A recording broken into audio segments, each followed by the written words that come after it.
And we're live. And hi, Melanie. Welcome Hi. to the podcast. Right. So I have, guys, changed the description a little bit of the podcast. So it's, for me, it's spiritual growth and tips and insights in the podcast. So Melanie has happily come on and joined me in conversations and talking about her personal experiences in life and how she got what she does. She's going to talk. We got quite a lot to unpack, haven't we, Melanie? We have. I was going to say, how long have you got? 3 days? Yeah. So right, we're gonna learn together, So guys out there, we're gonna learn about like Reiki. We're gonna talk about mindfulness, anxiety, mental health, meditation. It's gonna integrate with each one, but so Melanie is a holistic therapist, Reiki master, and teacher. Melanie, where are you from? So where in the UK are you Where am I from? based? I'm in Peterborough in Cambridgeshire. Okay, thank you very much. So for everybody, yeah. All the stuff is in the description box. So you can look in the description box. A bit later on, if you want to ask Melanie some questions, you're more than welcome. Hi Jojo, nice to see you. Thank you for coming. So we're gonna look at the beginning. So we're gonna start with how it all began for you. Did you get experiences when you were younger? Was it something, or was it something that you've grown into? Where did all this come from, Melanie? I think from a young age, I've always been a very caring person in the sense that I've always sort of thought of others first and put them first. I'm not I'm not a me person at all. I'm sort of for everybody else. And I think when I was younger, I always kind of felt that I could feel other people's feelings, friends and that when Yeah. they were down. I knew when they were down. You ask anybody, any of my friends at the moment, and if I ask them if they're okay and they say, yeah, I'm fine, and I go, you're not, are you? They say, oh, we can't keep anything from you, can we? Because it's the sense that they know that something isn't Yeah. quite right. So, and the other thing as well, I was thinking the other day, I wasn't quite sure kind of what you were going to ask me, but I was thinking the other day, and no one else knows this, I haven't told anybody else this, but when I was very young, I used to think it was like a magic trick. So when it was very cold and I used to wear my gloves, when my gloves came off to go into class, it looked like my hands were on fire. There was all steam coming Oh from my wow. hands. Yeah. And that's because obviously my hands Yeah. got so hot. But thinking about it now and just thinking about the Reiki, that could well have been from an early age, my energy showing itself to me to say, here, I'm ready, do your stuff, kind of thing. And that fascinated people. All the boys in the class would say, Sir, Mel's hands are on fire. Look at her hands. So that was kind of a bit of a talking point in the classroom at school anyway. But yeah, it's just a kind of feeling that, I felt other people's feelings. I felt quite empathic. A while ago, I was reading some old school reports which said, oh, Mel is very mindful of her friends, what's happening with her friends, and very mindful about her family life. She likes to talk very much about family. So I guess Yeah. that from a very early age, I was quite a open book and quite an empath and stuff like that. So I guess that's kind of where it all started. And then in 2004, I'd been working for Royal Mail and Parcel Force for nearly 15 years. Oh wow. And they were making, well, I shouldn't really say it. They say they never make compulsory redundancies, but our team were moving up to Chesterfield from Peterborough. So therefore our jobs were no longer. So therefore we could either go elsewhere within the sorting office and become a postie, or we could be transferred to Chesterfield. Well, that just didn't suit me. So we were given the option to take voluntary redundancy. So I took Yeah. voluntary redundancy, and then straight a week, I finished work at the end of August in 2004. And by the second week of September, I was training at my local college doing holistic therapies. Oh wow. So that's how close it So was. It what? was just basically a 2 week holiday kind of thing, and then straight into the holistic. Wow. So explain what holistic therapist is for the viewers. Well, holistic therapy, the word holistic actually means treating someone as a whole. So if Okay. someone comes to see you, you treat them as a whole person of like what's gone on in their lives before, what's affecting them, why they need the treatment. Whereas if you go to the hospital or the doctors, and dare I say it, they stick a sticking plaster on just to cover the symptoms. Yeah. So they don't really get down to the nitty gritty of what's wrong with that person and what we could be causing their issues. So us as holistic therapists, and although we're not medically qualified, and I must stress that we're not medically qualified, we do a comprehensive consultation with our client to find all about their lifestyle, their background, their medical history, whether they're on any medication, what operations they've had, procedures they've had, and then make a note of all that. And then obviously the client has to sign it to confirm that what we've written down is correct. And then depending on the treatment that they come for, you look at ways and steps to how to help them with whatever it is that is the issue for them. So when you done the course, what did you enjoy most about the course at the time? Well, it's just learning about everything. I mean, I'd always been interested in holistic therapies before I even did my course. I used to go to a lady that at the time lived in a place called Netherton in Peterborough, and I used to go to her for massages, facials, Reiki as well. And it was then that I kind of thought, oh, I really kind of want to do this and sort of help people. So it sort of went back as far as that, really. And yeah, just learning. So there's so much to learn in holistic therapy because there's so many different therapies. I mean, there's many therapies that I don't do, and many things connected to holistic therapy, even spirituality and so forth, that I would love to do that I am learning about now. But there's just so much that you can learn about, and there's so many things that can help with human ailments and help with the body without the need. I'm not saying it's for everybody, but without the need perhaps of constantly taking pills to deal with this, deal with that. You can have holistic therapies that will work alongside that to help with the symptoms. Okay. Okay. So you were more like so at the beginning it was more drawn to the healing side than the holistic side Def- of it.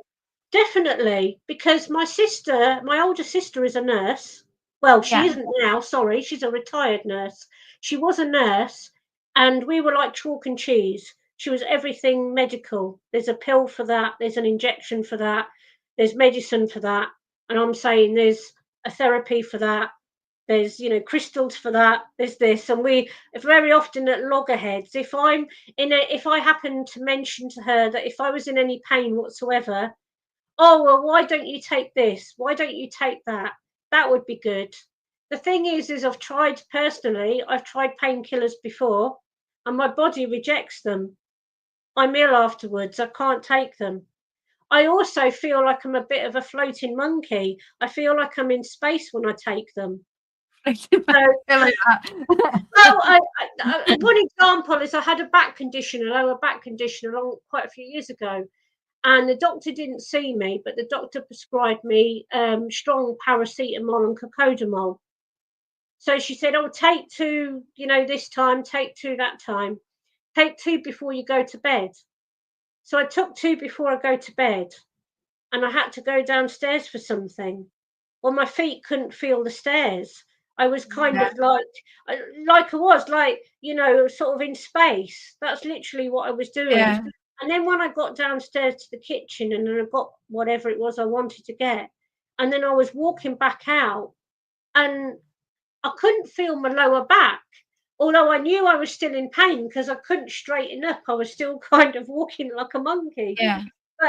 And then the following morning, I was just ill. so I reject Yeah, no, painkillers. So I get that. I know my body won't accept any form of pain medication. I can take paracetamol, and it has to be soluble paracetamol. I can't even swallow tablets.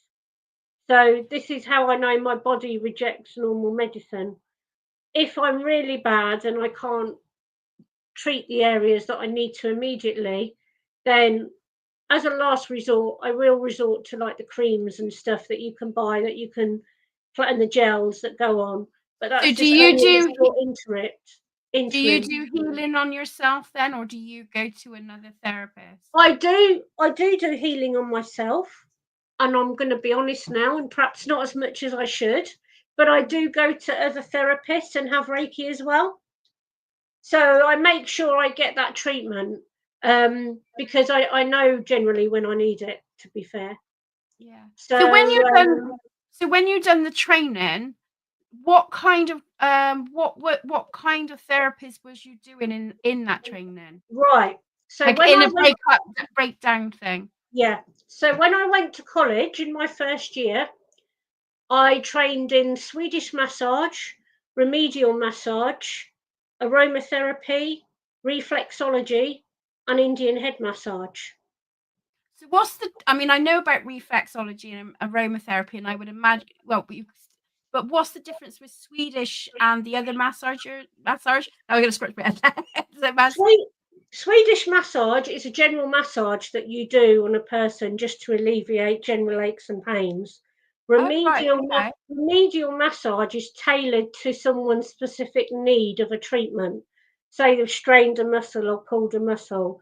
So you use it, it's not just about the massage, you can use other things with it, like infrared lamps, um, also electric massage equipment as well, and different healing lamps. So you can incorporate different things with the treatment. So with it being remedial, obviously, as the name suggests, it's to remedy what is wrong with the particular person, a particular area. Oh But wow. we don't just use massage, we use things like heat and everything like that to manipulate and warm up the muscles to make them more pliable to massage.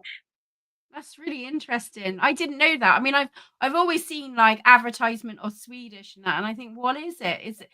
Is it more intense? Is it so it's more of a gentle massage? Is it? Would you say?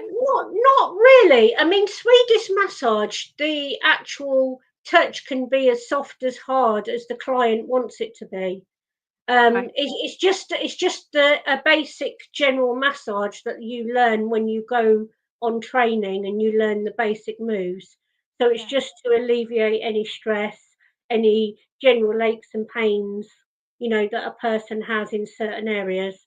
Like I said, the remedial is more specialized. It concentrates on certain areas, and you can use certain things along with the massage to help with healing that particular area. So can you explain, to the viewers, reflexology and aromatherapy? Yeah, Just a brief, if yeah. you don't mind.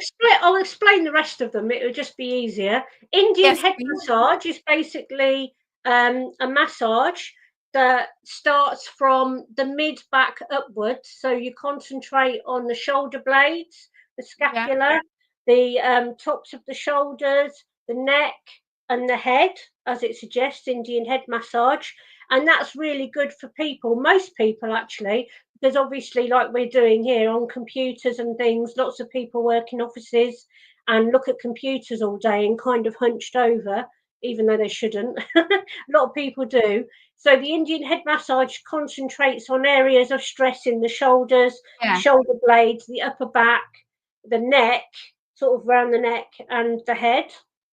Aromatherapy massage, as you touched on earlier, that's using essential oils. So when I trained, I was one of the last few people that was actually trained on blending their own oils.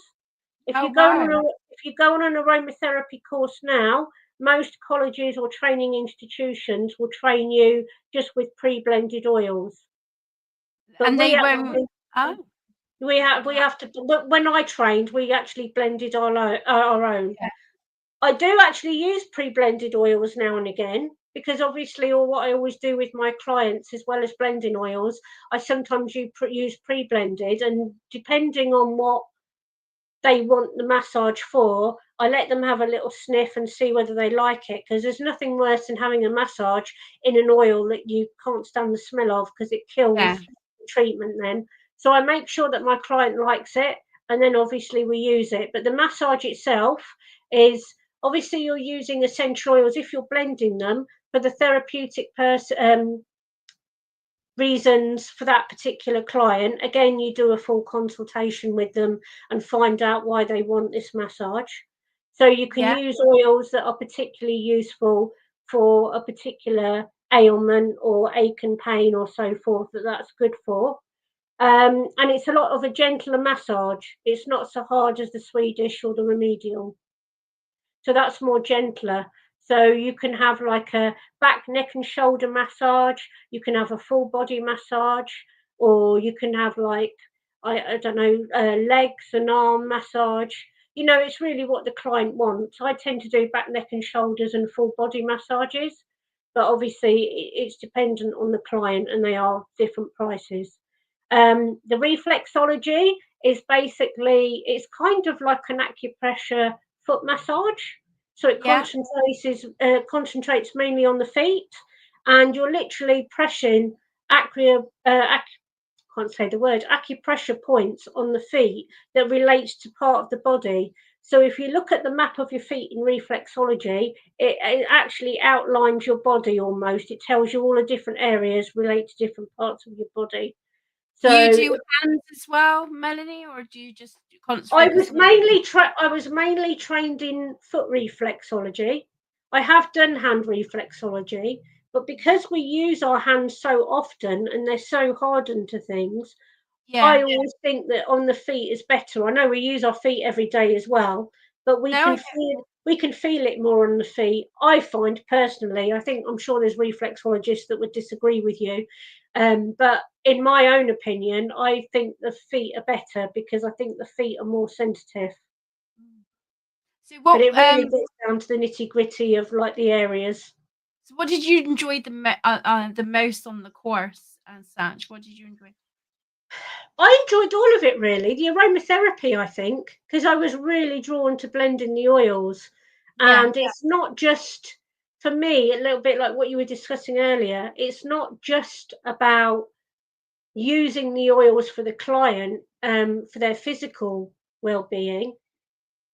Obviously, using essential oils can evoke memories and bring back thoughts of what happened years ago. So it can release things like trauma, trapped emotions, and things like that. So not only are you massaging the client with essential oils to relieve any physical pain, it may well help with mental, emotional pain as well.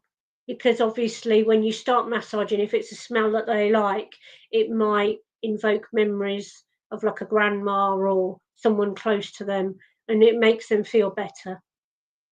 But aromatherapy was my favourite subject, although my reflexology was the one I got the highest mark in at college, which I talked about. So yeah. So you've done the holistic therapies. Thank you for explaining all those in great detail. You've done the holistics. So what happened next? Where did it take you? What was the next stage for you? Well, I'd got a year's worth of redundancy from Royal Mail and Parcel Force, which allowed me to do a year at college. I then stupidly, and I say stupidly from my own point of view, my aromatherapy teacher talked me into doing advanced aromatherapy. It was the last year they were doing it, and it included all the constituents of blending oils and how they were blended and how volatile they were and the chemical sort of thing involved. It was basically chemistry. And I absolutely hated chemistry at school, so I don't really know why I did it. I don't tell many people that I've done advanced aromatherapy because it bores them silly, because it's all about the chemicals and how they're made up, and each essential oil is different. All the information in, Mel. I'll be honest with you, I haven't with regards to the advanced aromatherapy, because it's all just numbers and dilutions and everything. But with regards to the normal aromatherapy, obviously, it's like riding a bicycle. If you haven't done it for a little while, you can get back into it again, and it just all comes back. I don't know how or why, but yeah. So I did that, and then I did. I also did, whilst I was at college, I also did counselling as well, because although my course was classed as a full-time course, it was only 3 days a week. So at the same time, I started doing my counselling as well, because I was really, again, along the same theme of helping people and so forth. Yeah. So I did counselling and that as well, and did my counselling up to level 5. And then sorry, I'm going to stop you there. So what's level, what's level the level? 5 is the highest level of counselling you can do at college before needing to go to university to study psychology. Oh wow. I didn't go to university to study psychology because I didn't want to go that far into it. And also, my own opinion again was my principles on traditional counselling I didn't agree with, because you made your client go over the trauma time and time again to an extent to obviously try and get over that trauma. And for me personally, although I did all those levels of counselling, I come to the opinion that I didn't want people to keep going through that over and over again. So I had a break from counselling. I stopped doing counselling, and then I went to work part-time, and then I started up my clients for my holistics part-time. So I basically then, after the counselling, I had 2 jobs. My dad passed away just after I finished my counselling. So that was a big blow to me, because I had to sort everything out and everything. So yeah, that took a toll on me as well. So I ended up, sorry about the sirens in the background, if you can hear them. No, you're fine. That's just part of the parcel. This is live. It is. So basically what I did was I went and got a job and worked at an optician's part-time. And then also I did my business part-time. So 3 days a week I was at the opticians, and 3 days a week I was seeing clients. But then, I mean, I've done so much, it kind of intertwines. But basically, what ended up happening a few years ago is that I still wanted to continue with the mental health side of things. So I did a CBT therapy course, because it's about the here and now. So what's the CBT? Well, you just said here and now. Cognitive behavioural therapy. And how does that benefit somebody in lines with their mental health? The difference between the counselling and the CBT for you? The counselling goes a lot deeper, and it's very repetitive, because you're trying to understand the trauma that the client went through and trying to help them. In some cases in counselling, obviously, it gets the client to relive their traumas in order for them to kind of get over it, so to speak, not in such simple terms, but get them to come to terms with it. So with the CBT, the cognitive behavioural therapy, is dealing with the here and now. It basically says we can't really do an awful lot about what's happened in the past, but we can help change your behaviours on how you react to things that relate to your trauma in the past. So basically, the CBT, when I do CBT, I'm not a conventional CBT therapist. I think I mentioned to you before. Basically, what I use CBT for is I will do a couple of one-to-one sessions with them at first. One to find out, obviously, why they come to me. I do an assessment beforehand to assess their answers, to give me an idea of what the client needs and what they need help with, judging on their answers. So I do an assessment first, and then when they come to me, we do talking therapies initially, probably for the first maybe 2 weeks. And if they've got other issues that come in, that connect with the behaviour that's causing them to behave in the way they do against certain situations, and if they get anxious about things like that or nervous, we can concentrate on doing other things like mindfulness, meditation, and also Reiki as well, to combine with therapies to help that client, like I said, holistically as a whole. Yeah. Because as a talking therapist, and I'm not going to down any talking therapists because counsellors do a very good job, but basically what counsellors do is they sit in a room with you and it is a talking therapy. That's what counselling is. But I like to put a different slant on it, which is why I did the CBT therapy, and I incorporate that with my other therapies so that the client doesn't feel like they're coming into a room and they're just having to kind of look at me and talk to me and tell me, the issues that they need a hand with or any help with. Sometimes we don't know, do we? Sometimes we don't know those, what's going on and that. We feel these feelings, but not always we understand them. So That's right. And that's part of what CBT helps you to do. If you have these feelings or these certain behaviors, what CBT actually helps with, it helps find out the reason why you use those behaviors. And then we try and train your brain, so to speak, or your way of thinking into how would you deal with that situation differently if this happened or that happened. How would you react to it? Would you react to it any differently? Would you react to it the same? What things would you change about it?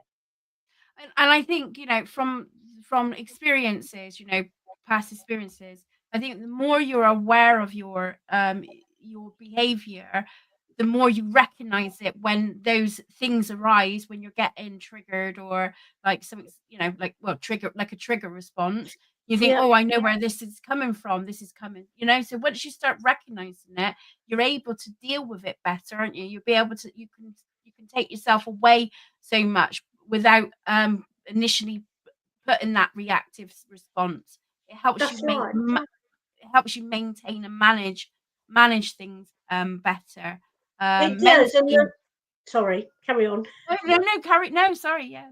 No, I was going to say, and the more that you think about a situation, and the more that you train your brain to think of it subjectively, like, I know a lot of people, I'm not going to mention any names and embarrass anybody here, but I know a lot of people that have a train of thought and they just think, what if this happens? What if that happens? And it's all negative. And I Yeah, have to try and say to them, but what if that doesn't happen? What if this happens and something good happens? And they because they're so used to training their brain to tell them, oh, something awful is going to happen. It's like, well, I don't know what to do because basically I've never come across it before where a situation has been good, so I'm lost. So you yeah, then have to try and train their brain or talk to them and get them to sort of think differently, how their brain is wired, because we're all born with a certain fight or flight. When we're born, our body is there and our brain is there to protect us. So our brain goes into rational thought and says, oh, there's a bee there, don't go near it, come away from it, it might sting you. yeah, Where in which case the bee is more interested in the flowers and getting the nectar from the flowers than it is in your yeah. hand or whatever. But our minds, from a very early age, it's our neurodevelopment. And when we're born, our brain develops in such a way that it thinks, right, well, now you're growing up into a child, I need to protect you.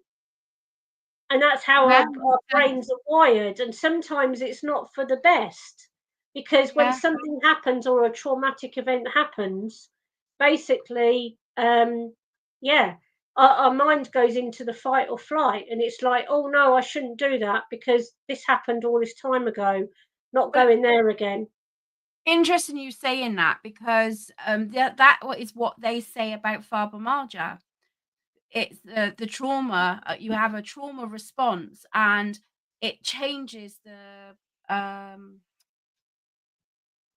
how the body responds. So it kind of goes into protective mode. So you get the aches and pains, and they're physically there, but they're not necessarily, it's true. If but you feel the pain, that you can feel Yeah, it. it's like a chemical reaction, That's Kerry. it, yeah. It's in your brain and it's telling you, it's saying, oh, you've got pain there, or you mustn't do this, or you mustn't do that because you're going to be in real pain.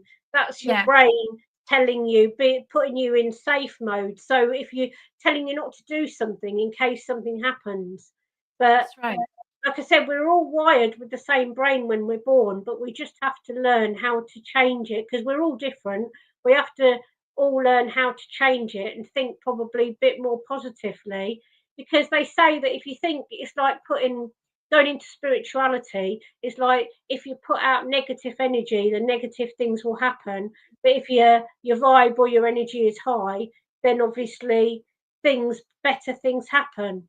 So, just using for an example, if you get out of bed in the morning and you're in a real rubbish mood and you say, oh, today's going to be a rubbish day, 99.5% chance it's going to be a rubbish day because you put that thought into your head. But if you wake up thinking, oh, got a bit of a twinge there or a bit of a pain, but I'm not going to let that affect me. I'm going to have a good day. Then the chemical in your brain kicks in and thinks, oh, what's going on here? This isn't usual. Oh, well, I need to kind of get my acting gear and sort of do Yeah, that. yeah, yeah. So that's the kind of simplest form I can sort of explain it, because you can go quite a bit deeper and it can get quite, technical. But that's the kind of thing, basically, sort of like positive thoughts, and then you just feel better in yourself. If you start feeling negatively about everything, then everything that's going to happen is likely going to happen. So it's just projecting whether you're in your negative mode or your positive mode. I try and always have a positive outlook on things. If things happen out of my control, that's the other thing. Many people think that if they're not in control of a situation and they overthink it, then although they can't do anything about something, they spend the day worrying about it. And it's totally I'm out of guilty. I was hand. so guilty. I'm better. I'm better with it, but I was in my head all the time, in my head. But Yeah, yeah, yeah. You sort of try, I had something recently that happened, and you have to try and put a positive slant on it. And you say, well, I can't do that, but then it gives me time to do this. yes, So you kind of yes. switch it. It's like weighing scales. You're kind of trying to balance them out. Yeah, I can speak volumes on that, which I'm going to talk more on a different video. But yeah, I can speak volumes in that, and it is processing it. I've grieved my old life, but I've had to adjust, and each day I got to adjust to my levels. But it has acceptance, I think, is it comes in massively. Accepting your situation, your circumstances, that's one scale. And then looking for a solution is another. Is like finding that solution, like you were saying, like, well, I can't do that right now, but I can do this right now, so you find a solution and work with what you've got. It's a bit like going in the fridge and thinking, what can I have for tea? Well, I've got eggs and I've got I can make an omelette. And That's you put it. That's precisely it. It's making do with what you have, not what you don't have. yeah, yeah, So yeah, it's juggling and it's dealing with things that you have got to hand that you can be in control of, rather than trying to worry about something that you can't control. Because and if you spend your life worrying about things that you can't control, you've wasted half your life thinking about things that you've got no control over at all. that's right, yeah. And it's hard to change that, isn't it? It's not an overnight thing.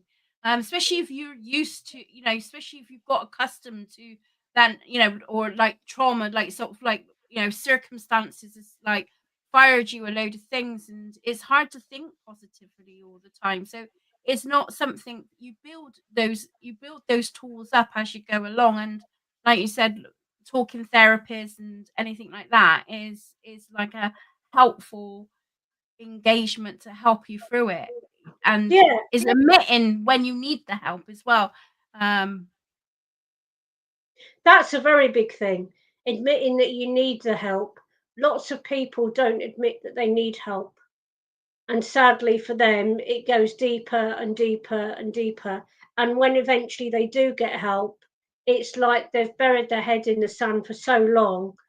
And it's a shame, because when they do go to therapy, some people expect if you click your fingers that they'll walk out of that room and they'll be better instantly. They think, oh, Yeah. we go and see a therapist, they'll fix us in, a couple of sessions, we'll be back to, normal kind of thing.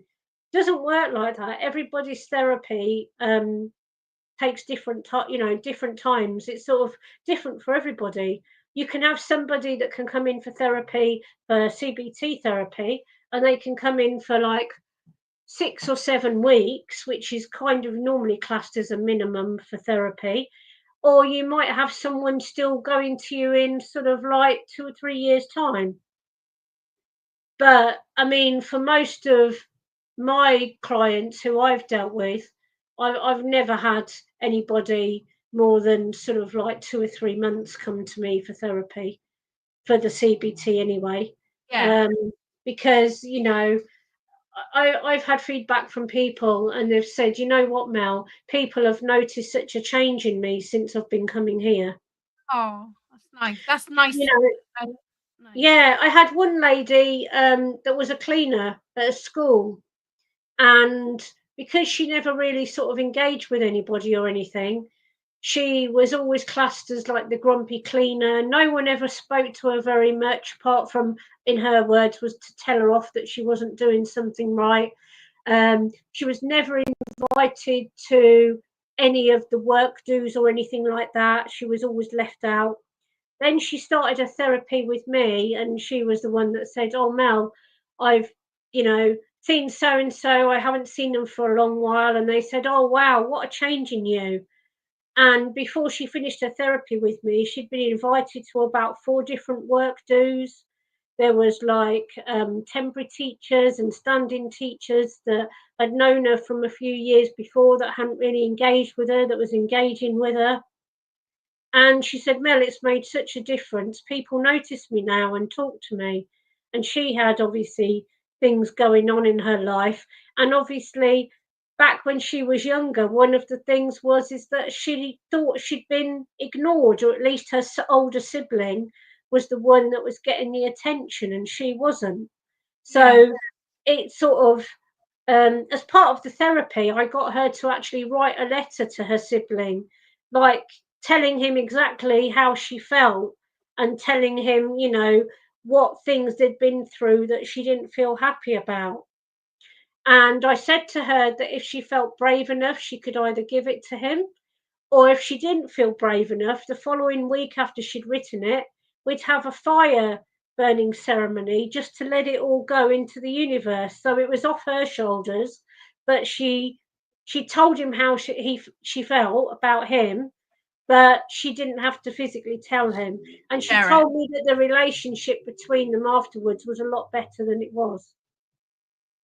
So Wow. it helped her on many levels. I had another client that worked for the passport office, and she's an older lady, and she was a temporary employee. And when all COVID happened, they let all the temporary staff go. So she then thought she was worthless and not much use to anybody or anything like that. But what we did is we had a long chat. It took a while for her to acknowledge the fact that she had to accept responsibility of her own feelings. Again, she was another one that worried about everybody else's feelings. And whenever I asked her how she felt, it always turned on to other people. So I eventually got her to think about herself and her feelings and how she felt, and asked her to think differently about things. And she was actually a qualified massage therapist. She'd Oh, wow. qualified before doing her office job. So basically, I said to her, although at the time, because it was just after COVID, there was still some restrictions on therapies and so forth. But I said, when we come out of this, go back to doing your therapies again and get yourself out there, get your insurance and things. And then the next week that she saw me, she said, Mel, wow, she said the penny finally dropped. She said, I've got some business cards done. I've contacted my insurance. I've got myself on their website. I'm advertising for clients. Wow. And it's just such a turnaround. And she So said, I can't believe it. You know, I would never have thought this has happened. Ironically, some more jobs came up at the passport office, permanent ones. She applied for one of those jobs and got it. So she's now back working at the passport office again, although she's seeing clients in evenings or weekends. So it has a massive impact in when you change your mindset then. So it's like the universal, you know, when they talk about the universal law, the attraction law, it's almost like as soon as you open up those floodgates, it kind of like you start getting you start getting opening. So make more friends, you find the jobs that you like, you know, the confidence it grows. So there's quite a lot that's impactful there with the CBT. Yeah, I think that, like I said, once you start to change your mindset and start to think a little bit more positive and the good things that can happen, not the bad things that had happened and that you dwell on, then, you know, things will start like looking up for you and you will find opportunities out there that perhaps you hadn't thought about. Well, one thing I was, what's your take on having too much of a positive mind? There's got to be a balance in it because you still got to recognize when you're feeling angry, sad, you know, those other emotions. So Yeah, of course. Yeah, of course. We can't all be positive all of the time. That would just be a nigh on impossible thing to expect somebody to be positive all of the time. I had this conversation with somebody the other day. We all have our down days. I have my down days. People have witnessed me having down days. So I'm not saying that, you know, just because you think positively you have the perfect life. Everybody has curveballs that get thrown in their way, and we absolutely. all have to deal with them as and when they happen, because we all are living different lives and different things happen to us and are sent to test us. But I think that that's kind of more of a test, just to see how we cope with Okay. things. And like I said, you are going to get days where you're down and you don't want to see anybody and you're angry with somebody. But you just kind of like, if you're angry, you just have to kind of try and divert that anger somewhere else. Mm-hmm. So do something that you enjoy doing, like crafting or something, or going for a walk, or whatever takes your mind off being angry. Go at one with nature, I say. Okay. So it's like doing a switching things. Yeah, I mean, you know, if like I said, if somebody makes you really angry and you get annoyed, yeah, you have to let off steam that way because, you know, to a certain extent, that's your body's way of reacting to it. But then Yeah. when you've got over that initial stage and you've got over the anger, you said, right, you know, I tend to say to myself, right, I'm going to brush myself down now and pick myself up. There's no use being angry all day with this person. I'm just going to get on with it. I'm going to go for a walk, or I'm going to, you know, meet up with a friend and have a coffee or whatever. But Mhm. or do a therapy, do some Reiki on myself or something. But you know, life's too short just to be angry, and it's quite hard to kind of tell people that, really, because like we've just said, if people are in that mindset, then there's an awful lot that will, you know, that will need to be done to change their mind. I sometimes go to a women's group in Peterborough and do different talks and different Okay. workshops on different things. And I actually did a workshop a while ago on mindfulness. And one of the women in the group, she said, well, what's your talk going to do to help me with regards to mindfulness? You've given me this booklet, I've read through it, or parts of it. She said, I've been to counselling for 20 years, she said, and I don't want to change, and I don't want to do this, and I don't want to do that. So she said, what are you going to do about it? I said, well, I think you've answered your own question. If you don't want to change or you're not willing to put the work in and think differently, then nothing will work with you. That's why you're still going to counselling after 20 years. I didn't say that, the end bit, Yeah. but I kind of thought it. And I said, well, I think you've answered your own question. Is that if you won't get help, or you won't accept help and start thinking differently, if you're stuck in your thoughts, then no amount of counselling is going to help you, or therapy. Yeah.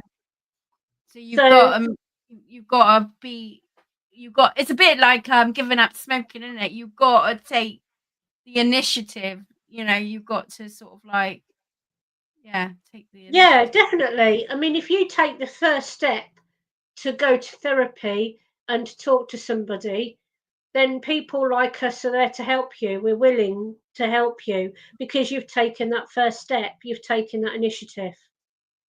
If you've got someone that comes to you that's basically been forced to come to you by somebody and they've dragged them to the door and they sit down in front of you and they say, I don't really know why I'm here. I'm not interested. I don't want to be here. Then it's twice as hard for you to deal with that person because they're in that mindset that they're not going to change. So how do you as a therapist manage that, and how can we help ourselves if we're caught up in that mindset? I know that's two Well, questions. Sorry, Mel. no, you're all right. For me personally, I do my therapies in this little cabin of mine, and I make it. And one of the things is it's decorated so it doesn't look like a white room with a desk in it and inviting you in and saying, right, you're in a hospital environment almost. Come and tell me all your troubles. I try and make it as welcoming as possible. Everybody said there's lovely energy in my little cabin. They love it. It feels safe. It feels warm, and secure. So that's the first thing, to make your clients feel welcome, that they're not in an environment that they feel uncomfortable with. And another thing from my experience is, don't talk at them. Talk to them Okay. and listen. That's what your job as a counsellor, although I'm not technically a counsellor, CBT therapist, but in any talking therapies, listen to your client. Because if you're there and you're just, I don't make notes either when they talk to me. I'll make the odd note, but I think that's another thing that puts them off. If they see you writing about them, they think, Yeah. then in their head, what are they writing about me? Are they writing nasty things about me? Are they, what are they writing? Then they get a bit paranoid about your writing. So I talk to them and find out a bit about them. I already have their basic information on file from the assessment that I've done, their details. But find out more about them. Again, it's like chatting to them. I wouldn't say as a friend, because that's not a professional way to look at it, but make them feel comfortable. And if you talk to them and make them feel that they're not going out of their way to do something that they're uncomfortable with, if they're talking to you, I guess, like a friend, but on a professional basis, Yeah. then basically they're going to feel more comfortable and they'll tell you more anyway. I have had people come to me and say, I don't know why I'm here. My husband suggested that I come. I don't like the idea. It's never worked for me in the past. She was the one who actually said that she went in a white room and there was a person with glasses looking over their glasses with a clipboard and a laptop in front of them and whatever. And they said that they just felt they wanted to throw the clock at them. They really hated it that much. So they came to me kind of a little bit begrudgingly because someone was on at them to go. But after the first session, they said to me, and I remember this, they said, Mel, I really didn't want to come here when I first came here, but you made me feel so much at home. I can't wait until next week's session. That's nice. That's lovely. And I think it really shows that you're doing your job then, because at the end of the day, all you want is for that person to feel comfortable and you want to help them. So, and then I had another person talk to me and they were just telling me all this stuff. And then they said something about some deep family stuff that was going on. And as soon as they said it, they said to me, I don't know why I said that, Mel. I've never told anybody that. Nobody. And that's just fallen out. And I said, well, don't worry. That's good that it has, because it gave me a bit more of an insight to what was going on with that person. So as well as, being very interesting, like I said, I just love helping people, and to see that change in people and get that feedback, it's just wonderful, really.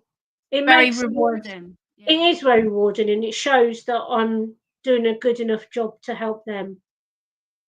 I just love the way you bring in that mindfulness and the meditate. Bring all these integrations that you've. I mean, we're going to be sharing other things, mine guys. She's going to be showing her angel. What was it? What's it called? Angel. See, I've scratched my head again. And angelic pipes. Yeah, angelic pipes. So keep watching, because she's going to play some of that. So yeah, and it does sound lush. So we'll say it sounds lush.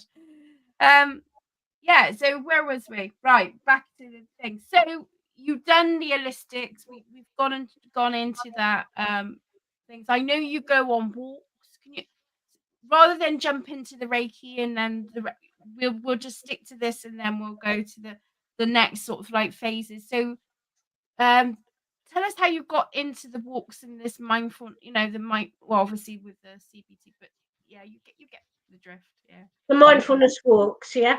Hmm. About a year ago, I was having a bit of a think, and I thought, how can I expand my business to help other people as well as those that come and see me? So a few years ago, there was a lady that was doing walks in the local park, and she was advertising, you can meet up in the park and we'll go for these walks, and it helps, with, she didn't say mindfulness, because she's more of a fitness instructor. So hers Yeah. was more about fitness and getting fresh air and being healthy. So I went with her on this walk. There was only two of us turned up. There was myself and this other lady. This other lady hadn't long had an operation, and she was walking quite slowly. Now, I went on this walk, and I was walking ahead with this woman that had organised these walks. But this poor other lady was like lagging behind on her own, and I felt quite sad for her. And I kept saying to this person, shouldn't we hold back for this other person? Because it's not fair, that we're going off at such a speed, because she was really almost running, and I had trouble keeping up with her. But I did feel for this woman. So, like, in the end, we sort of caught up with this woman, and she said, I'm really sorry, I couldn't keep up with you. I had this operation, my knee, blah, blah, blah. And this woman says, oh, that's all right. Well, a few more walks and then you'll walk a bit faster and you'll be able to keep up with us. And I kind of thought, although she was a lovely lady, I thought, no, that's not, how I want to do things. Then the pandemic happened. And of course, obviously, the country was in shutdown. No one could go for walks. Well, you could go for walks if it was local and so forth. Lots of people didn't go out, became introverted, became withdrawn in themselves. So just over a year ago, I thought, wouldn't it be lovely if we could organise a walk in the park? I knew this lady that used to do them was no longer doing them. And because I had her number, I actually rang her out of courtesy and said, look, I know you used to do these walks. I haven't seen you do them lately. Are you still doing them? And she said, no, I'm not really doing them. I'm concentrating on my fitness classes. But if anybody contacts me, then yeah, I'll do them. So when I thought I had this idea, she hadn't done any walks for a while. I rang her and I said, look, I'm thinking of doing a walk. I don't want to take your place if you're still doing it. Would you mind if I started them up? I'll call them something different because I'm a holistic therapist and what have Yeah. you. We had a long chat and she said, no, that's great, Mel. You go ahead and do it. You've got my blessing. You go ahead. I never do anything behind anybody's back. I always check with them first if they're doing something. So basically, I contacted her and she was happy. We had a long chat. She said, no, Mel, you go ahead and do it. And in the meantime, if I get anybody that wants to do the walk, I'll refer them on to you. Oh, So I said, oh, okay, well, if you're happy with that, she was in agreement. So I actually knew the lady that ran the cafe in the local park because I actually used to go to school with her years ago. She'd just taken over the cafe, so it worked out quite well. So basically, I got in contact with her and said, look, this is the idea that I've got. What do you think? Can I have some posters and some leaflets in your cafe? And she's like, yeah, that's fine. So I advertised it, and on the very first walk, we had 10 people turn up.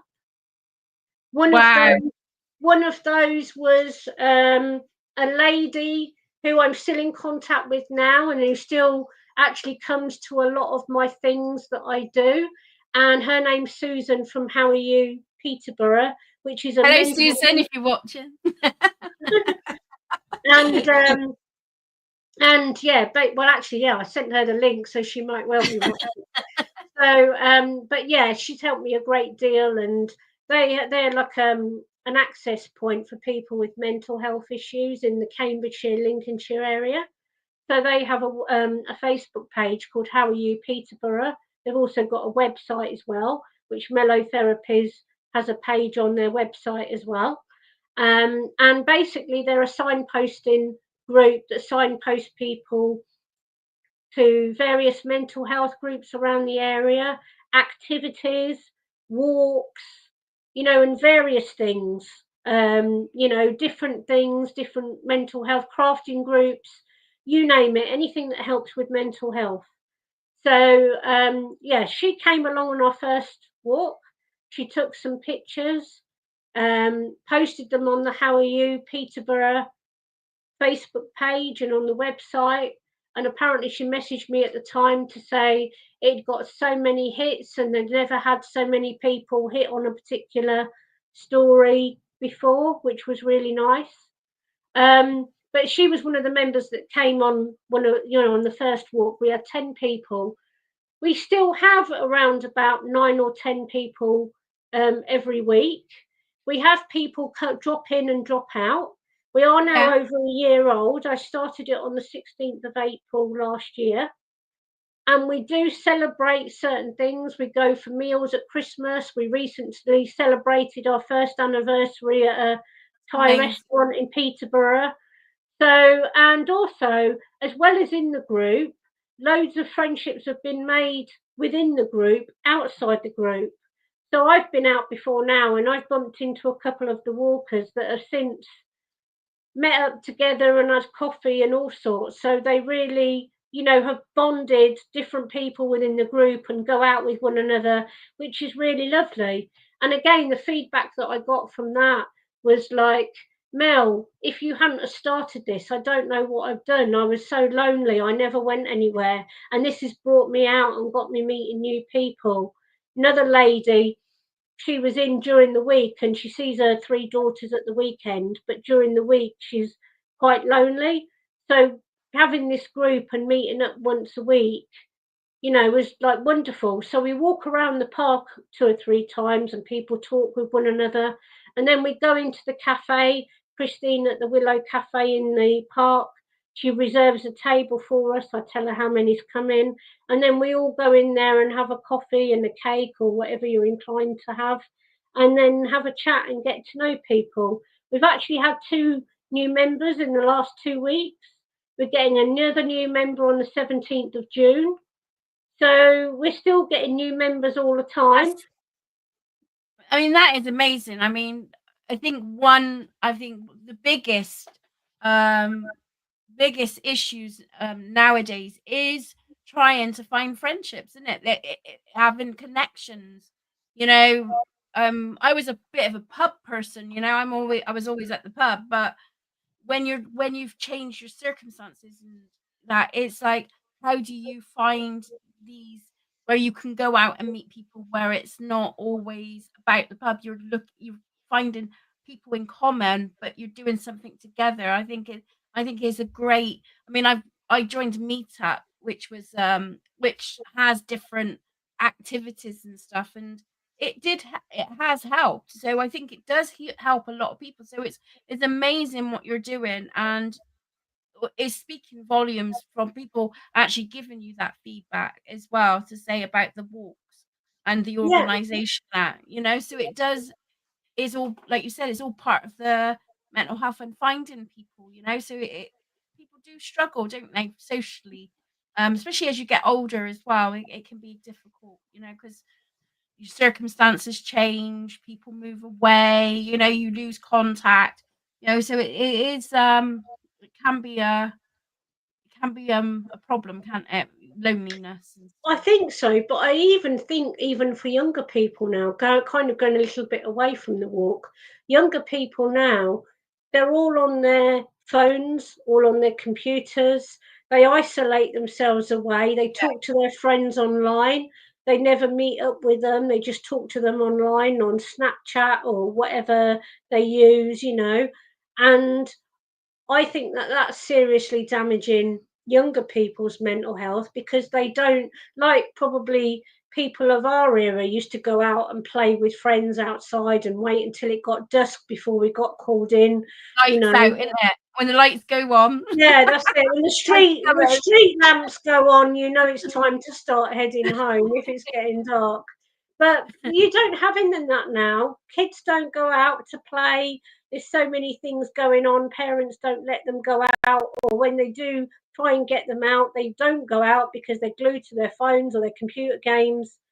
And I think the generation that we've got coming up that are growing into adults are deeply affected by mental health. So I'm Yeah. not quite sure what's going to go on with them. There's so many pressures on them these days and that. And I was talking actually about this with a taxi driver yesterday about bullying. We were saying when we were at school, yes, you were bullied, but if you were bullied at school, it ended at school because when you went home, there was no internet, no, there's none of this cyberbullying or anything. Yeah. So kids now have got it harder because not only they're bullied at school, but when they go home, it's all on the phones and everything. Yeah.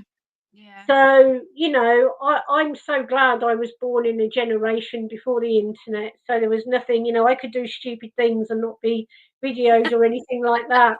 I get that. My stupidity is kept secret between those that were there at the time.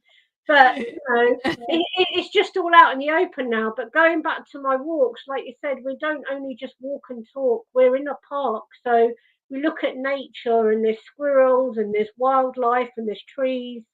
If any of our walkers wanted to come on the walk and wanted to do a bit of tree hugging, that's fine by me. If they want to get a one with nature, there might be a few conversations about it afterwards, but then that's all good. It sparks Yeah. conversation. All for the fun, So isn't it?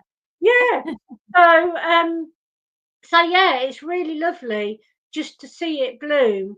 I mean, if I'm honest, I thought after the first few weeks it might fizzle out. I thought, how people kind of wane, they start something. It's a bit like going to the gym, isn't it? Yeah, You're yeah, all yeah. there and ready to go, and you say, yeah, I'm going to do this. And after the third week, you've said, well, I'm not doing that anymore. I've had enough of that. So, but I thought that might happen with the walk. But no, we've got, like I said, we've got 8 or 9 walkers a week that come regularly every week. And then there's up to about 20 people that have come on the walks that kind of dip in and out. We had another lady on the walk that was quite young, bless her, and she was going through IVF and she was having a really tough time, and it affected her mental health and her husband's mental health. And they were trying. And at Christmas time, ironically, when we were having our Christmas meal, she gave birth to twins. Oh, wow. But she's since been back on the walk with us with her little twins, and she came back with Oh, her sister, who also came on the walks. And so we had some of the walkers all cooing after the little ones in their little pushchair. But it was a beautiful day, so we sat outside all together, and people were catching up with the lady that hadn't been for a while and asking her how she was. So that was just really lovely as well. And like I said, we've got up to about 20 people in the group that dip in and out and come some weeks and not others. So it's like over a year, it's expanded quite nicely, really. no, it's nice. Yeah, that's lush. It is lush. So we're gonna, so Melanie, you're a bit of a dark horse in the fact that you have done podcasts, haven't you? So you have, you know, I shared in the description, but you have done podcasts. Could you tell us a bit about of that? Kind of podcasts, not in the sense of podcast, proper podcasts. It's really, well, yeah, they are like kind of like podcasts. I'll do a bit of background. Quite a few years ago, when I was training and doing everything else, I saw this course on Facebook, and it said, learn how to be a radio presenter, learn how to do all your own adverts, how to do, your own jingles and everything. It was a free course, and I saw it and I thought, when I was younger, I always had this wish to be a DJ on a radio station. So I used to listen to Radio 1. Those of a certain age like me will remember Bruno Brooks, Steve Wright, Gary Davis, Peter Powell, all those sort of things. And you thought, oh, wow, how brilliant they are. So I always had this secret wish when I was younger to be a DJ. So this course, I thought, well, I'm not going to be on Radio 1, but it's kind of getting there. So I went on this course with this chap, and I recognised his name. And I thought, oh, I know him. I recognise that name. And because I am a bit of a dark horse, Kerry, years ago, I also worked at an optician's. So I'm actually a trained optical assistant as well. Oh, so wow. This guy that was advertising this radio course was actually one of our former patients. No so I way. recognised his name. So I sent him an email and I said, hi, I'm interested in your course, blah, blah, blah, blah. And by the way, I know you. I recognise your name. And he's like, no, you email me back. I don't think you know me, blah, blah, blah. I said, I'm sure I do. Anyway, back and forth emails. I went for my first day to start this course. And as soon as he opened the door for me, he said, I do recognise you. Yes, you do know me. And then we had that bit of banter about the opticians. But anyway, I did my training course and I got my certificate to show that I can do it. There's a picture of me somewhere in the darkest depths of Facebook with my certificate. But yeah, after I finished the course, he said, Mel, he said, you've done really well. He goes, and you engage with people really well. Have you thought about doing your own radio show? Of course, I thought he was joking. I just laughed it off and had a bit of a giggle and said, yeah, right, And he went, no, I'm being serious. So that shut me up temporarily. doesn't take, takes a lot to shut me up, as people will tell you. So, yeah, basically, I said, oh, all right then, just thinking it was still a bit of a laugh. And he said, all right then, we'll come in the studio. He said, how do you fancy doing a community radio show? Because he's already got a few people on that were doing community radio shows. And because in my involvement as well with the community and knowing about different things, I could get some guests on. So, and then I had a few people contact him to come on the show. So it initially started off me doing interviews with people regarding the community. So people that have got charities, community interest companies, starting up community things, similar to what I do with the walks and stuff, but, different things. So I started off with that. So I had guests on, a bit like you. I devised some questions, asked them questions about what they do and a bit about them. However, I did make them choose 3 tunes that resonated with them, and they had to explain why they chose them. And for me, that was just to get to know the guest a bit better, the listener. And then that all stopped. The pandemic stopped, so the studio, we couldn't have anybody in. So I thought that was that. So I carried on doing my own thing, my therapies, etc. I also train as well. I forgot to mention that. Do training. Oh, we'll be talking about that. Don't worry. Yeah.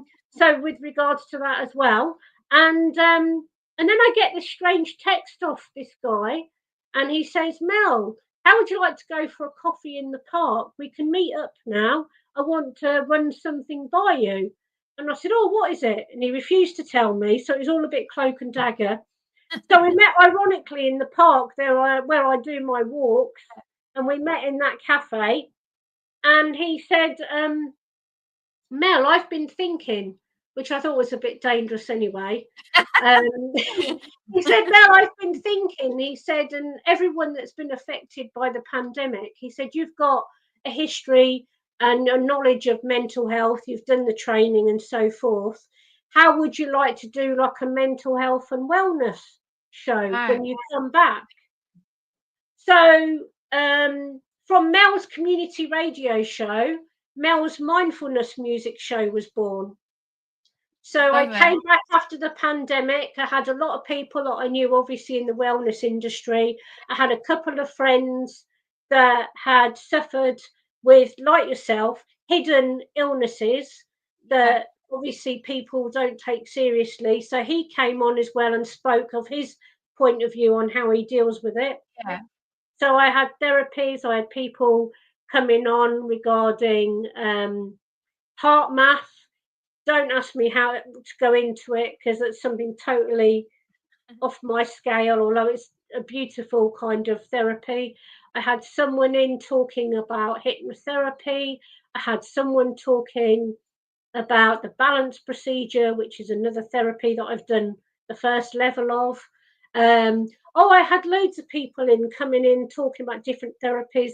I had my landlord Mark in that rents out the space that I'm going to be using, that I do use for some of my workshops and my training courses. He came on to talk about all what he does and how it helps people as well. So for a good while there, I had people in and talking about well-being. But again, sadly, that came to an end when the person who organised all this, his mother became very poorly and he became a carer for her. And also as well, the community centre that he used has now been taken over by somebody else. And so he's had to leave the building. So he no longer has a studio. So he has said to me, if he gets one together in the future, he wants me to go back on and do some stuff and do some things. So so that's how that come about. So I do, for those people, if there is anyone out there that is interested, there is I don't know whether you've put it on your thing, but there is a Facebook page. Yes, I have. Yeah. So Mel's Mindfulness Music Show. So if you want to have a peek at that and want to join, just send your invite in and I'll accept it. There's nothing new on there at the moment because, like I said, I've not been in the studio for a couple or so years. So any videos are on there that will be old. But please feel free if you do want to join to have a little nosy on then, and then you'll see what I've done. And it's all in the description box. So I've put all your information in the description box so people can look and find and have a listen, which is I think is great. I mean, I find it fun. I find it very insightful. I learn, I would imagine you found the same with your guests as well. That and it's good. It's good fun, and I find it good fun. So. Yeah, well, I used to have guests come in who I didn't know personally, and they used to come in and they used to say, "Oh, we're really scared. Don't ask us any other questions another what you've asked us." And I'll go, "Oh no, I'll try not to," and that. But when they got on the show, they started laughing like throughout, and at the end of it they'd say to me, "We don't know why we were so scared and so worried. We feel really comfortable and it was so fun being on your show." And a few people actually came on again because the people in the community show came on when they were just starting out. But then when they got going and were doing more things, they came on again to tell us about their progress and how they were getting on. Which I will hope that would be the case. We would bring other, if they wanted to come back on, so yes, and that, because I've really enjoyed it. And I've had the same. Oh, it's not as bad as I thought it would be, and it, and I'm learning as I go along. So it's one that you sort of like you've got it progresses as time goes on, doesn't it? So from the very beginning of the podcast to now I've made different improvements and stuff, and so it's which helps with the guests as well. So it's really good. So I mean, we've talked about combating like loneliness and the mental health and the anxiety. So I'm looking at the topics and stuff. So how did it come about with Reiki? What came about? How did you get into the Reiki, and what is Reiki to you? And what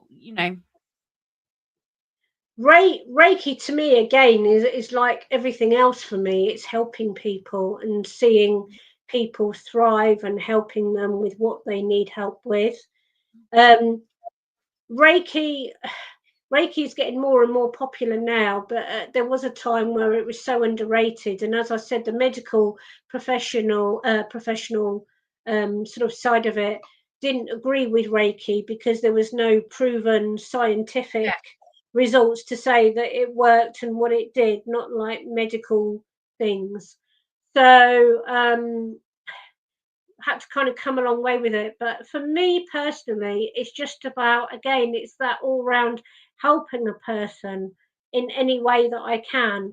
And Reiki has lots of benefits. I can, I'm not going to mention any names again, but I've got clients that, they come back to me after a Reiki session and say, wow, Mel, that was brilliant. I couldn't do this before now.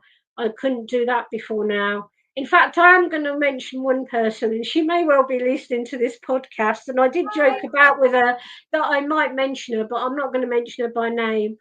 But she came to me.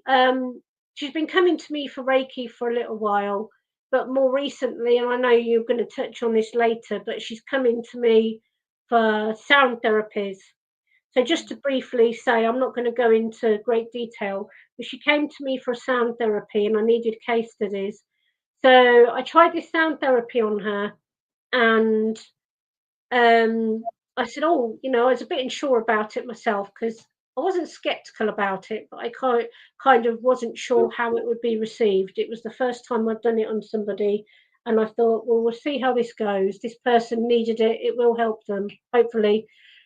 This person afterwards, she went round and did a full shop at a supermarket, and normally because she's in so much pain, she wouldn't normally do it.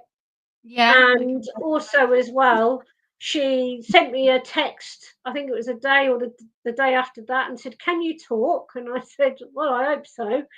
So I think she rang me or I rang her, and without going into too fine a detail, because I don't want to embarrass her too much, but she has a carer in, and she was getting ready in the morning, and apparently her carer said to her, what are you doing? And she said, well, I'm drying myself. She said, I know, what are you doing? She said, well, and she explained to the carer what she was doing.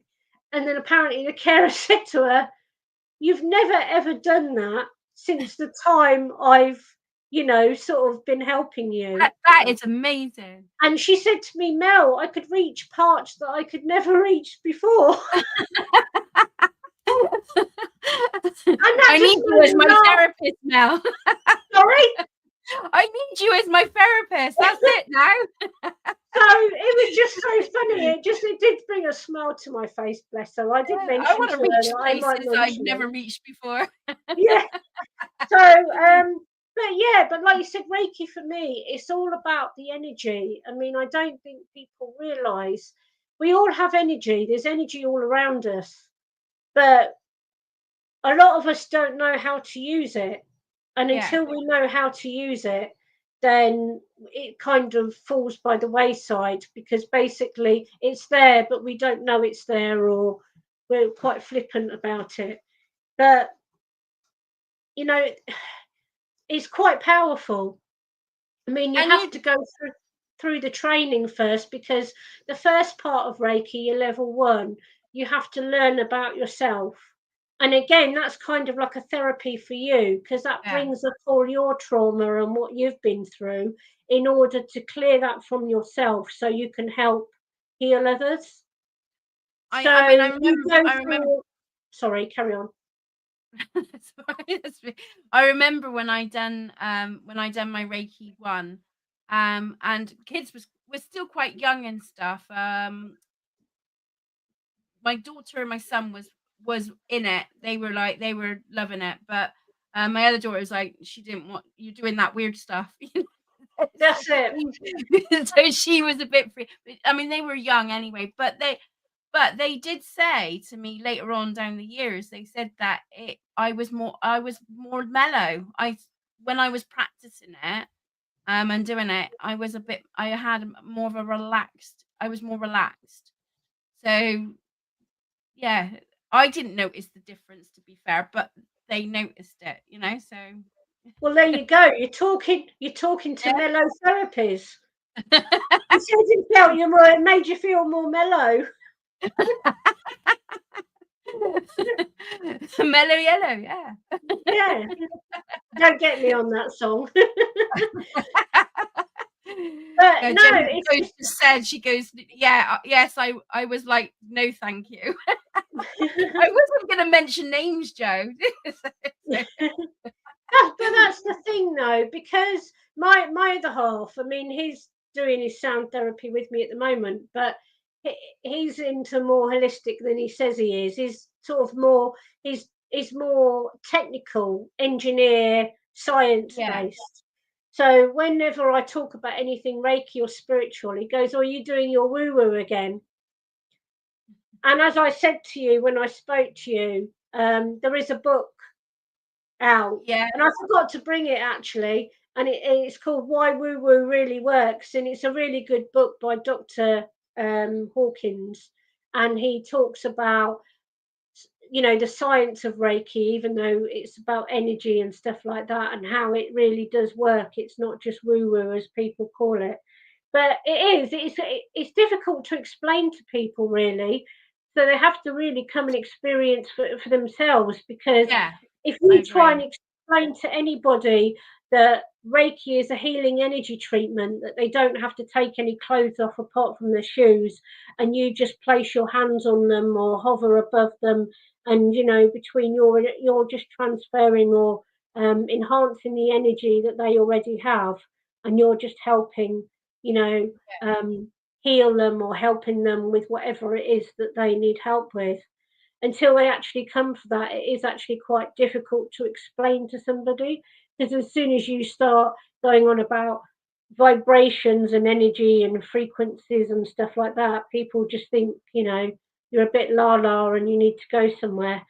So it is quite difficult to explain to people. You can explain the principles of it, but to actually explain, you can't explain exactly what it does, because again, with everybody it's different. You can explain what it helps with, but you can't explain exactly what it does. So have you found when you've done your Reiki that you were opening up, that you opened up more? Did you find it was opening up other avenues? Did you ever experience that? I think it has opened other avenues, because Reiki healing again, it can overlap with other modalities. So you can use it on its own as a tool, as as an energy tool and a therapy tool, or you can use it along with other things. Like you can use it with meditation, even do meditating and then do Reiki or alongside it, and that just helps enhance the treatment. So I meant on a spiritual level, but it's interesting. On a spiritual level, sorry, of course. I mean, it certainly opened me up. I mean, it's a whole different kettle of fish, and would be here all night. But I've been recently told by people that connect with spirit that I should basically be doing what they're doing, because spirits connect with me or trying to connect with me, but I'm too busy doing what I do to take any notice of them. And I've had a couple of instances recently where that's been proven, and I won't go into detail on here about that. But when I've showed these people that have done the spiritual thing with me, and I've showed them my phone and messages that I've got from certain people, they just basically said to me, "I've told you so, Mel. That's what you should be doing. You should be doing that as well." So that might be an avenue in the future, and I kind of need to work with that. But ironically, with you bringing that up, I'm currently in the middle of writing a Connecting with Spirit workshop, which is Are part of you my now? training. So I'm See, I doing told you that. it was a bit of a dark horse. So I'm doing that, and it's going slowly. So I'm doing that at the moment. Yeah. But also, connecting with other things as well. I mean, you're in my group. I do my oracle cards as well. It's only a small group, but I do my oracle cards once a day and pick them out of Nice. my intuitiveness. So I do that. So that sort of inspired me to do that. And there's a couple of other groups where sadly the admins have passed away, but I've been chosen to kind of run those groups in place of them. Yeah. So that was kind of like a sign as well, connected to what you were just talking about. So yes, I think it has opened other avenues as well. And I won't say too much because we're going to get onto that soon, but also what we're going to do shortly, with spirit and things and connecting with things, that will also be connected to what we'll be doing shortly as well, because you can bring spirit through whilst playing Oh, instruments as well. can you? I didn't know Well, you that. can. I haven't done that personally, but you can. You can. It is an avenue that you can do Oh, apparently. that's intriguing. That's Don't ask intriguing. me too many questions on that, Kerry, because I can't answer those. But It, apparently it's so. fine. Yeah, This is something it's I will fine. learn, I think. Yeah. Yeah, yeah. Yeah, well, I mean, when I do my tarot and stuff and that, I'm learning all the time. So all the spreads I do online and stuff and that, and what I'm creating and trying out, is all I'm gaining insight all the time. So it's yeah, you learn all. It's like it's never isn't it's a constant learning field, isn't it? And Yeah. and exploring. So as long as I think you've got to have an open mind to it. If you've got an open mind to any possibility, anything is possible, isn't it? If you have an open mind to I it, think so. that's what I believe anyway. Yeah, I think so, and I think we're all learning. I think we're constantly learning, even those of us that are not actually on any training courses or anything. I think everybody is constantly learning in their own way about things. So, I think everybody's on a learning curve, whatever direction they're going in. Yeah, yeah, yeah, I agree. So we're going into sound healing now. So you've been doing it. I mean, you're a busy lady. I'm surprised I could tie you down. Well, you nearly didn't, did you? We had a few issues, didn't we? Yeah, well, yeah, technical issues, yeah, yeah, Yeah. So at the end of March, again, my mind never stops. At the end of March, I've always thought about doing music therapy. When I was at school, I loved. Did I say music therapy? I meant sound therapy. Sorry. I loved music when I was at school, which isn't actually connected to sound therapy because music is notes. Sound therapy is vibrations and frequencies, which is what we touched on earlier. So I really wanted to do it because, again, it can help with pain, it can help with mental health, it can help connect you to spirit, it can help doing lots of things. So I thought it was a good all rounder to do because I loved, the sound of notes and things anyway. So at the end of March, my partner and I, because he's got a collection of the Tibetan metal bowls, oh I've wow, I've got a collection of the crystal bowls, and I've got two here with me, but I've got a whole set of chakra bowls, which are 7 different frequencies. And I've got some angel pipes that you mentioned earlier, which are yeah, on a great big wooden frame. I'm not going to show you on here because there's a massive wooden frame, and then there's like steel pipes hanging from it, sort of a bit like a xylophone on strings, really. So it's sort of hanging down from the wood. So you hit that with a hammer and it plays different frequencies. Doesn't play notes. So if anybody's expecting a tune, you won't get a tune. They're all random notes. because there's a reason that you don't play any tunes or any certain notes in a certain order, because if you're trying to get your client to relax, if they've got those notes in their head of the repetitive notes, their mind will start to overthink and think of those notes, what notes you're going to hit. So if you hit them randomly, they don't know what notes, I say notes, sorry, what frequencies, what pipes you're going to hit next. The same with the crystal bowls. So is there, like, with the, I know you're still in the, you're doing your training, and you're like, you're doing you're getting clients in now, but is each tune got a specific goal, or is it that you just Okay, so then just to let you know, they're not tunes, Kerry, they're frequencies and vibrations. oh, that's right. All right, it's so easy. I do as well because of the music. But Yeah. the frequencies, each of the frequencies, the pipes or the bowls that you play have a frequency. Yeah.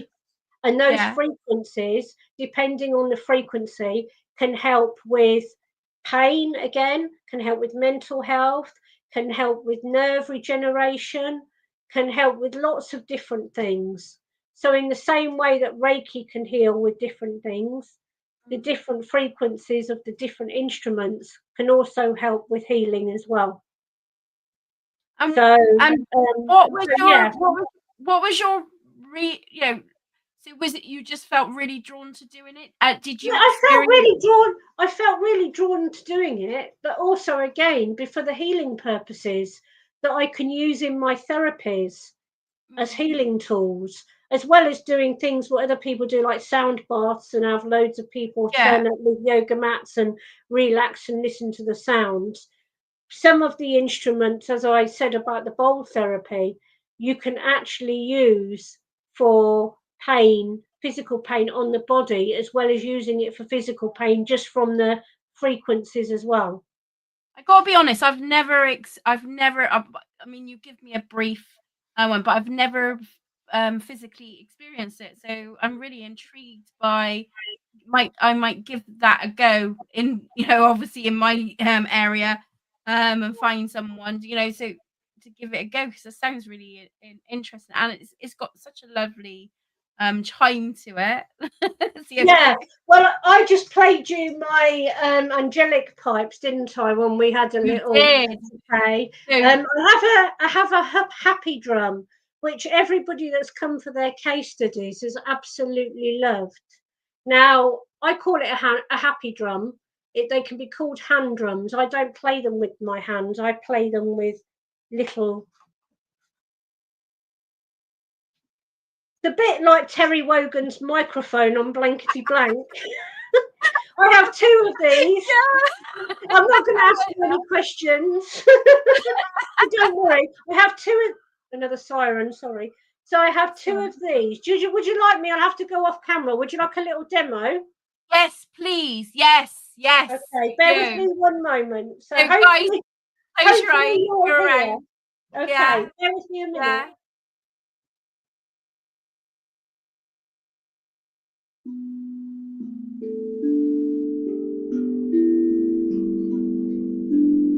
Can you hear that?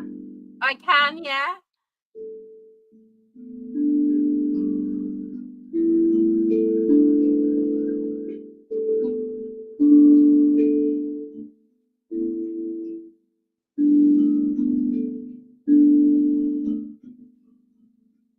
There you go.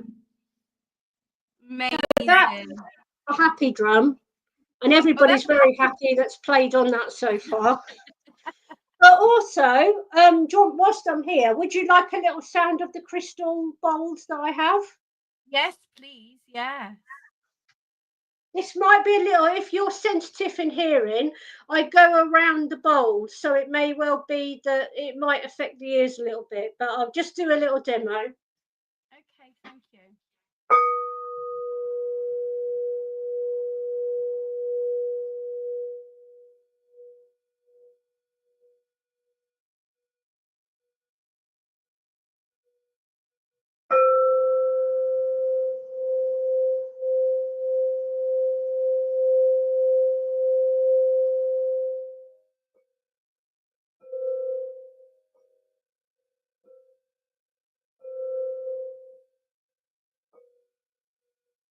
I've only got 2 bowls there, Kerry, so I can only do it with 2. But that's the That's all kind right. of sound that you get from them. So what does it mean? Because I mean, when you were doing that, I could feel it around my head, but I could feel it in my heart. And that was the second one, the second bowl. Yeah. Well, ironically, the second bowl I was playing is connected to the heart chakra. No way. Oh, wow. So can you see what I mean now? The Yeah. frequencies have more of a sense than just playing sounds. The frequencies relate to parts of your body as well. I could go into lots of things. I've got some tuning forks as well, but I haven't got them with me here. But you Okay. can also hit them and place them on the body, and the frequencies help with different things like pain and cellular, and different things like that. I have got my angel pipes. Did you want me to do a quick blast on those Yeah. again? Yeah. Yes, please. Again, You're in these for a also treat tonight. Again, these also contain frequencies that can help balance the body and things like that. So don't class them as notes. They won't be played in an order, and one of them might sound a bit clunky to the others. So remember that they're not notes, they're just frequencies. So they're not going to Okay. sound like notes. But I'll be back. I'll be back. Like Arnie.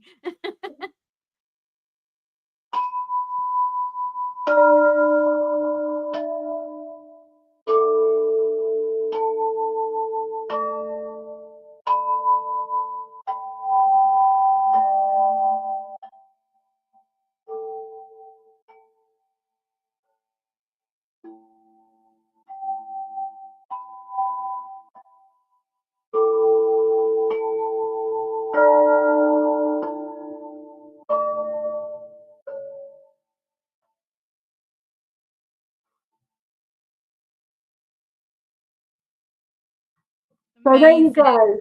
That was my angelic pipes. Amazing. I mean, you did show me earlier, didn't that, and yeah, I was like, oh, we must do a little bit of that. Yeah, you told me off yesterday. You said, don't do that, don't do that. We'll do that tomorrow.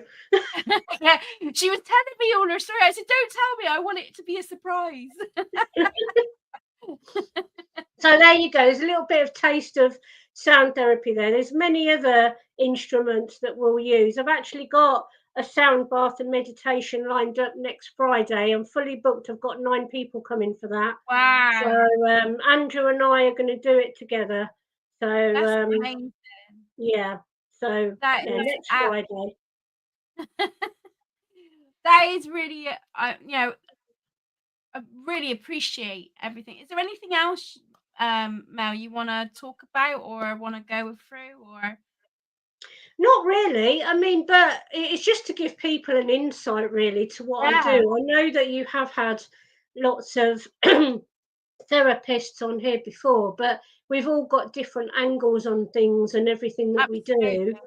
So I've got many strings to my bow that I do use in connection with other things. So I don't necessarily do each therapy separately. There's a lot of therapies that I combine with one another. So if there's any questions in the comments, please do so. There is I'm gonna ask you like just a couple more questions. So I mean, obviously, I mean it goes to show, with your talking, that what you loved about your work, and you've really gone into that. But what is your biggest lesson from the work that you've been doing, and how you help people and how you integrate all this? What has been the biggest lesson for you, Mel, with the work that you do? I think one of the biggest lessons and one of the oldest sayings is you can take a horse to water, but you can't make it drink. At the end of the day, to make it possible for me to do all of what I do, my therapies, that person has to be a willing participant in the first place to take that step Yeah, forward, to have the help. And what gives me the greatest satisfaction is for that person to walk through the door, either not knowing that they need the help or knowing that they need the help, but begrudgingly have come because they've been told that they need the help. Yeah. And then after they've been, have loved the therapy or have thought it's very beneficial to them, and have walked away a different person, or different to how when they Yeah. walked in.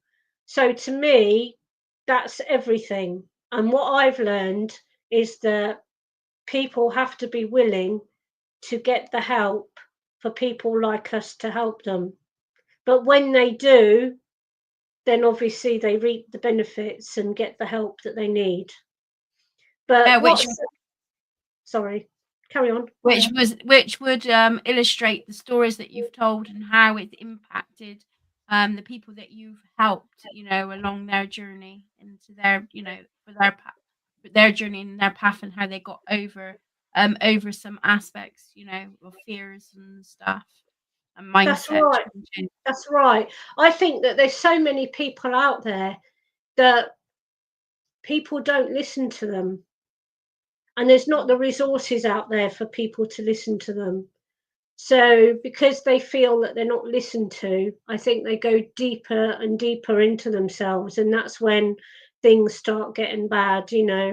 Um, yeah, the things I've seen and the training that I've done, as well as obviously my counselling and everything. I've done mental health first aid training, and as I was saying to somebody the other day, is that on one of the days that we were there, we just primarily watched videos of people that had attempted suicide that didn't go through with it, and they went in quite deep description about what they tried to do. Yeah. And on that day, when I got home, it absolutely drained me, as much as Yeah. I sort of, in my own way, tried to protect myself and everything.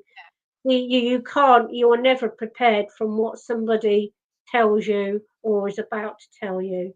So I kind of, in my head, I kind of go back to my brownie days, because I used to be a brownie, is like, be prepared, but be prepared, or expect the unexpected, shall we say. Yeah. So if you don't expect anything in particular, but you always expect the unexpected, then you won't be shocked by what someone tells you. So what would be the advice that you would give to some, what would be like signs we would need to recognize? I know we're not healers, and but to be recognized with our loved ones that m- they can't express, what would be the little signs now that you would say? Well, again, with everybody, it's different, Kerry, if I'm honest. But Right. if you suspect somebody's becoming withdrawn, doesn't seem to want to talk about things, moves their self away from mainstream, from the family or from friends, if you come across any strange behavior, like anybody preparing things like sorting out their finances, preparing wills, or doing things out of the ordinary that they wouldn't normally do, just keep an eye out for them. Mhm. And if you can, and if they will listen, just tell them to talk. It's very hard for somebody to open themselves up that's that deep. Yeah. If they can talk to anyone, a trusted friend or a doctor or a therapist, if they're that way inclined, then they should do so. But the other side to that is that I know someone recently that took their own life, and before they did, they acted as normal. They didn't let on anything that could have triggered to that sad and timely trauma that Yeah. happens. So with some people, it's all right for me to ask, to say, look out for those signs. Yeah. Yeah. But basically, someone can act perfectly normal until, the day before or before something Yeah. happens. But all I can say is that if anybody shows any signs, or if anybody is behaving any differently, or even if they're saying the odd weird thing that they wouldn't normally say, just be prepared to listen to them and be there for them. Because sometimes, I'm not saying all the times, sometimes that can be the difference of being there for somebody and saving them. or for them not being here the next day. And reach out. I mean, there's, Samaritans, there's Yeah, Mindful. reach out to anybody. Reach out to any of these groups like the Samaritans. You can, if you're brave enough to, you refer yourself for counselling. Different places have got their own referral systems. Yeah. It is very hard at the minute, though, with regards, as we all know, with the mental health on the NHS, Yeah. because it's sadly one of those things that are affected. But hopefully that will improve soon, because the government have announced recently that they're going to open 10 more mental health centres where people can admit themselves, so they don't have to go to A&E and be in that environment. But hopefully that will happen sooner rather than later. And also, not to give up, is it? Is like, not, try different therapies. Don't just presume just because one therapy didn't work that something else might work for that other person, because we all work, like you said many a times in the podcast, we all work differently anyway. So it's finding one that like works for you, or a person that works Yeah. for you. Yeah, I was just about to say that, actually, that although you go to a therapy, if you don't get on with the therapist, or you'll feel that you don't make a connection with them, or you feel they're not listening to you, don't just stop having the therapy. Ask for another therapist, because it may not be the therapy, it may be the therapist. Right. As Okay. I said, we all work differently, and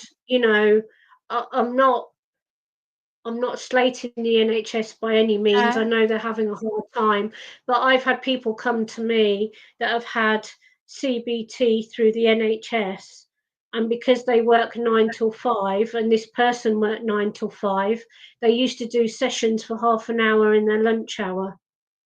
To me, that's not therapy. No. You can't give people help in half an hour in a work environment where part of that work environment is causing them the issue that they Yeah. had in the first place. So my advice would be is that if you go for therapy and you find that the therapy isn't working for you, or indeed the therapist isn't working for you, then certainly try that therapy and see if you can see another therapist. Because, as I said, it may not be the therapy, it may just be the therapist. And you have to connect with your client. If you don't connect with them, then that person isn't going to open up. Yeah, that's amazing. Thank you so much, Melanie, for coming on. I really appreciate this, the time with you and all your shares and like tips, and just I'm pretty sure that it's going to help someone out there. I'm hoping, that it'll help someone. Please stick around. But for everybody else, thank you for joining. I hope you enjoyed the podcast just as much as I have. And yeah, we will see you soon. So take care, and we'll see you soon. Thank you so much. And Thank you. please like, share. So if you know someone that it may like help someone, please share. All information for Mel is in the description box, like I've said before. And please give it a like, because that will help the I can't say it, algorithm and it'll push that video out, and we could potentially help someone. So I'll leave that with you. Much love. Take care and have a good day, or a good evening now, isn't it? So it's evening. Thank you.